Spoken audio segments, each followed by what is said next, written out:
Mes chers compatriotes d'ici et de la diaspora, les graves troubles à l'ordre public intervenus ces derniers jours dans notre pays, avec leur cortège de drames et de préjudices infligés à de paisibles citoyens et à des hôtes qui ont choisi d'investir et de vivre chez nous, procèdent du refus d'un citoyen de se soumettre à la justice de son pays, devant laquelle il a été attrait par une plainte pour viol présumé déposée par une autre citoyenne d'égale dignité et d'égal droit.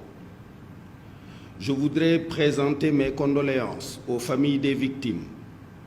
ainsi qu'à l'ensemble du peuple sénégalais et convoiter d'Allah qu'il les accueille dans son paradis le plus élevé. J'exprime toute ma solidarité et toute ma compassion à l'endroit des compatriotes et hôtes qui ont subi des dommages dans leurs biens et dans leurs personnes et exhorte l'État à les secourir au mieux. J'exprime toute ma fierté, toute ma reconnaissance, toutes mes félicitations à nos forces de sécurité et de défense, les meilleures au monde, pour leur professionnalisme, leur courage, leur sens de la mesure et de la responsabilité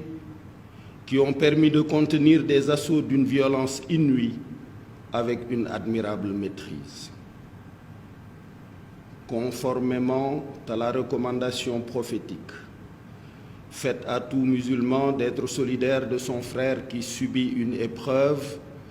qu'il ait raison ou tort, je voudrais exprimer ma solidarité à mon jeune frère Ousmane Sonko, frappé par une terrible épreuve. S'il sait que les accusations portées à son endroit par la citoyenne Adji Sarr sont infondées et ne sont que le résultat d'un complot ourdi contre sa personne, je l'invite à faire ce que je fis en son temps, c'est-à-dire déclarer solennellement devant Dieu et devant les hommes que d'ici à l'extinction du soleil, aucune preuve ne viendra étayer les dites accusations. S'il ne le peut pas, je lui recommanderai alors de se repentir, de demander pardon à sa famille, à ses militants et au peuple sénégalais et d'accepter avec dignité les conséquences des actes posés. Depuis le 1er novembre 2020, à partir de ma station de président du Conseil économique, social et environnemental, j'observe de façon privilégiée et au quotidien les activités de son Excellence, Monsieur le Président de la République. Je l'ai vu se battre de façon titanesque pour que le peuple sénégalais soit parmi les premiers en Afrique à recevoir le vaccin, même au prix d'efforts budgétaires incommensurables. Je l'ai vu plaider avec autorité auprès de ses collègues du G7 pour que la solidarité internationale à l'endroit de l'Afrique soit à la hauteur des enjeux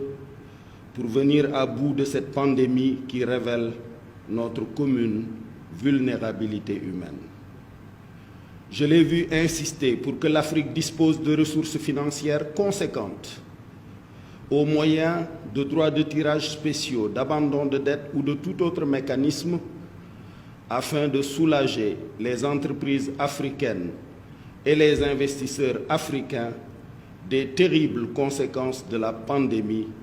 sur les fragiles économies africaines. Je l'ai vu donner des instructions pour qu'il n'y ait plus de retard dans le paiement des bourses à nos étudiants. Je l'ai vu doter nos chercheurs d'un supercalculateur qui les dispense d'aller faire leurs travaux à l'étranger. Je l'ai vu répondre avec grâce aux sollicitations de ses collègues du G5 Sahel en contribuant de façon significative à la lutte contre le terrorisme djihadiste dans notre sous-région. Je le vois quotidiennement préparer avec soin son mandat en 2022 à la tête de l'Union africaine. En conséquence de tout ceci, j'atteste, j'affirme qu'il n'a pas le temps de conduire un opposant plusieurs fois à suite bottée, ni de fomenter de sordides activités qui se seraient passées dans ce salon de massage. J'invite les militantes et les militants de l'opposition, patriotes sincères, partageant avec nous l'amour du pays, de sa paix, de ses intérêts et de sa prospérité, à ne pas servir de bouclier à un quelconque gourou,